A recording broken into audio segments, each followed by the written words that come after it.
Coucou les loulous, tsongasondriato anatin'ny page. Amin'Laura Gasy misaotra antsika hatrany manaraka. Ny resantsika androany dia hiompana amin'ny fampianarana sy fampirisihana ny zaza hiteny. Raha ohatra mbola latsaky ny roa taona ny zanakao mbola tsisy raha mahataitaitra anao.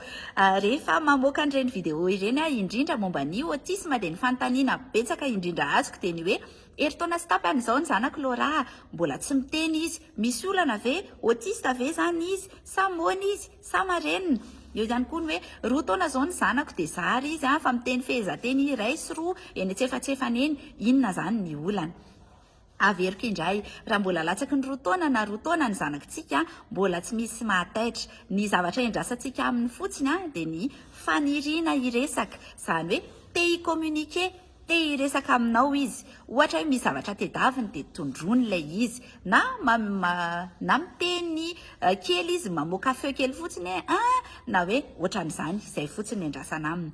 Raha ohatra kosa efa mihoatra ny roa taona izy kanefa mbola tsy te hi-communiquer aminao mihitsy fa izy fotsiny manao ny fiainana eo dia izay vao tokony hoe taitaitrintsika makany amin'ny pédiatra. Mety tsy olana be ihany koa ilay izy fa aleo fotsiny aloha manantona mpitsabo.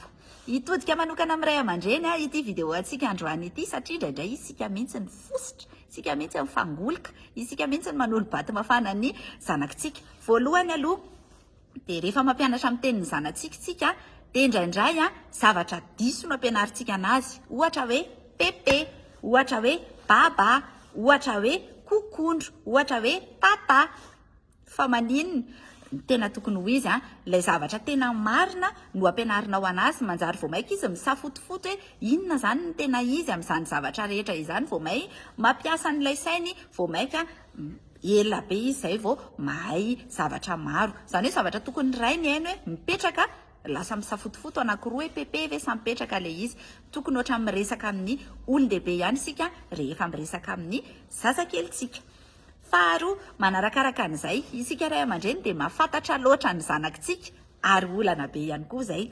Vao mitomany izy dia fantatra hoe mitady an'ilay tomobile kely mangamanga izy, dia vao mitomany izy dia omenao anazy ilay tomobile kely mangamanga. Lasa mieritreritra izy hoe rehefa mitady zavatra izy zany dia ilay mitomany no tena izy. Kanefa tokony avelanao mihitsy izy hiteny, s'exprimer hoe inona ilay zavatra tedaviny. Ohatra hoe manondro pince menamena izy ohatra, dia mety hoe zavatra hafa ny teneny dia raisinao ilay izy dia sady miteny ianao hoe pince, pince, dia asainao mamerina izy hoe pince, avereny hoe pince. Mila manana faharetana koa tsika fa tsy hoe vao hitentsika hoe pince dia tonga dia ho fantany ilay izy. Amin'ny fiainana andavanandro izany dia avelao izy no angataka aminao an'ilay zavatra amin'ny alalan'ny fomba fitenenany, ahafahanao manitsy azy rehefa tonga ilay fotoana iresahanao aminazy. Fahatelo manarakaraka an'izay dia rehefa miaraka amin'ny lalao iny ianareo na dada sy ny zanaka izany na neny sy ny zanaka dia ampiresao foana izy. Ohatra hoe iza ny anaranao, iza ny anarako, inona ny ataonao, dia miteny izy ohatra hoe miteny zavatra eo izy dia ianao manitsy anazy foana ianao hoe manao ohatran'izao. Ampirisio foana izy hiteny foana, hiteny foana, hiteny foana.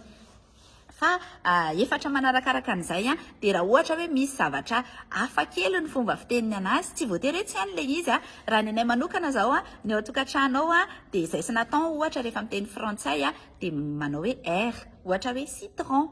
Fa mahelisa miroule R be izy, Citron. hafa kely izany ilay fiteniny, aza gaga ianao, aza me atao ohatran'ny tsy hitanao akory ilay izy fa vao maika mikomplekse anazy ilay izy dia lasa tsy mazoto miteny intsony izy.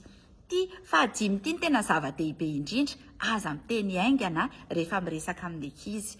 Miteny miadana ianao ahafahany mihaino tsara izay zavatra teneninao dia amin'izay tadidiny ilay izy. Rehefa miteny voambolana anankiray ianao ohatra hoe vaovao be amin'ny andavanandro, ohatra hoe tsy miresaka momba ny voninkazo mihitsy nareo ohatra, dia miresaka momba voninkazo tampoka dia teneninao hoe voninkazo, voninkazo, dia atorinao anazy ilay izy raha manana voninkazo moa ianao soatran'izany. Mazotoa foana miresaka aminazy, mazotoa foana foana. Indraindray misy fotoana isika ray aman-dreny reraka, soatran'izany dia tsy dia leo maheno an'ilay minainaina kely iny dia na izany na tsy izany mazotoa foana miresaka.